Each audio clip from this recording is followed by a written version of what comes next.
There are two programs that we are running, and the focus of those programs is again generating I would say skilling and making people more able to get into finding jobs. And as ma'am said, 3 months programs are not going to make material difference, but you will be surprised to know that the gap is so high that we are running a program with differently abled people in Mumbai with one of our NGO partners. And I was very excited about this program. So right at the inception, when the RFP, we floated the RFP and the if I can say, the proposal started coming, and we started doing baselining.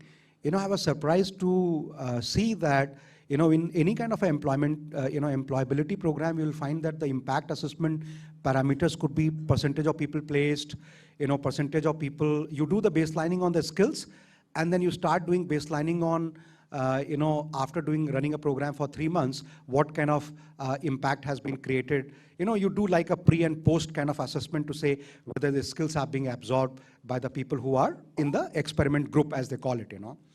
Now, in case of differently abled program, when the NGO partner, our partner submitted the proposal, percentage of people mobilized itself was a challenge. So you can imagine, forget about, you trying to make an intervention on education and employability and putting them into a room and teaching them and all, the mobilization became a key metrics to track. In the sense that how many people are we, so a lot of our money was being spent in terms of mobilizing people from Mumbai, surrounding areas. What do you do? They are differently abled people, how do you get them to come to a place and take this intervention for 3 months? Where are they going to stay? Make an intervention around, short stays, hostels and all. It was amazing experience. I can tell you, we are still running that program in Mumbai. And to ma'am's point of view, let me tell you that, the gap is so high that when we got these people, even 3 months later, the fact that they didn't know even basic computer skills, the fact that they didn't know even how to dress and how to have that conversation with people if they were getting interviewed. Some of them are people who can be picked up by the corporate. By the good news is that people have, the corporates have started looking at it very positively. See, we are a far, long way to go as far as the absorption of some of the people who are differently abled into our corporates. And probably people like us are also the culprit. I will never take credit that we have done enough. We are trying to make some difference. I would be more than happy if some of the people that we are training, we can absorb them.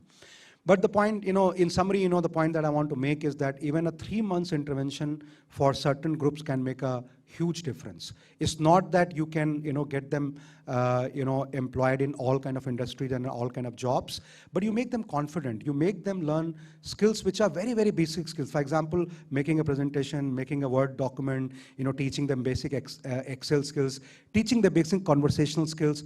And when, I met this batch after 4 months, I was amazed to see, because when the baselining was being done, I met them. And when the exit was happening, then also I met them because I wanted to personally give them certificates and all of completing the program. There was a huge difference in terms of their, the confidence level and all. I'm not claiming that all of them got placed, but 60 to 70% of the people were, were able to find some kind of conversations going on with the corporate, and some of them managed to get jobs as well. Now, the second component, and I'll stop there, the second program that we are running, and I'm giving you a specific example so that you understand how education is for employment and how before employment comes employability. And when you're talking about employability, obviously you are talking about skill enhancement. And I do fully agree that sometimes short-term, skill building programs may not be enough. You need more long-term intervention. But in many cases, the gap is, see, by the way, the primary education has done enough damage, in terms, sometimes I go to institutes and the people say, what are you looking for? I said, I'm just looking for people who have critical thinking ability. Now tell me, how do you develop critical thinking ability in 3 months? It's a long drawn process, from primary education to secondary education, 6 to 7 years, over a period of 6 to 7 years, your education system should be in a position to teach people how to analyze, how to critically think, how to have, discussion around pros and cons both. Many times these MBA students come to me and sit in front of me and I ask them, okay, what do you think about demonetization? Now, if the guy is a fully, supports demon, he will have 15-minute discussion on why demon is good. And the moment you ask him, okay, fine, you feel that it is good, can you tell me why is it not good? And you'll find that he's struggling. That's basic critical thinking, correct? Your ability to look at pros and cons both and be equally strong in analyzing a situation from all perspectives. Do you think this can be taught through a skill building program overnight?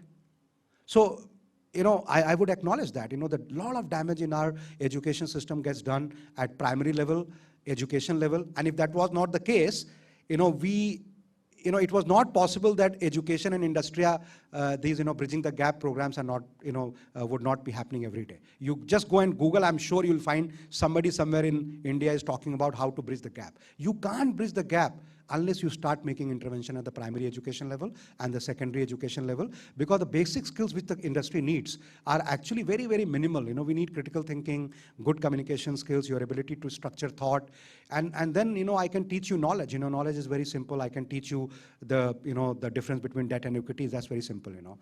I'll end by saying that the second program that we are running is on graduates. These are Mumbai graduates once again, where we are looking at education, imparting them employability skills in government schools.